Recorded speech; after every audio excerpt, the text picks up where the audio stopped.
ఈ సేవా కేంద్రాల్లో సాంకేతిక సమస్య తలెత్తింది. దీంతో గత 3 రోజులుగా వివిధ రకాల సర్టిఫికెట్ల కోసం వచ్చే ప్రజలు అనేక ఇబ్బందులు ఎదుర్కొంటున్నారు. ఈ సేవా కేంద్రాల్లో తలెత్తిన సాంకేతిక సమస్యలపై ఫోకస్.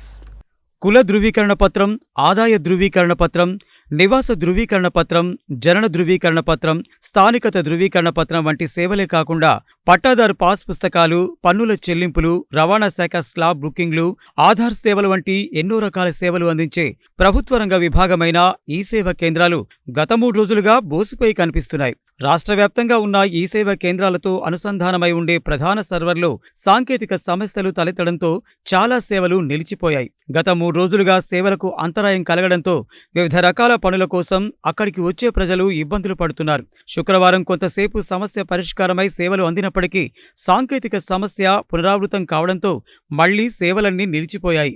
పన్నుల చెల్లింపు, ఆధార్ సేవలు వంటి కొన్ని రకాల సేవలను మాత్రమే ఈ సేవా కేంద్రాల్లో పునరుద్ధరించారు. కుల, ఆదాయ, నివాస ధృవీకరణ పత్రాల వంటి ముఖ్యమైన రెవెన్యూ సంబంధిత సేవలు పూర్తిగా నిలిచిపోవడంతో ఆయా సర్టిఫికెట్ల కోసం వచ్చేవారు ఇబ్బందులు పడుతున్నారు. ఈ సేవా కేంద్రాల్లో తలెత్తిన సాంకేతిక సమస్యను త్వరగా పరిష్కరించి అన్ని రకాల సేవలను వెంటనే అందుబాటులోకి తీసుకురావాలని ప్రజలు కోరుతున్నారు.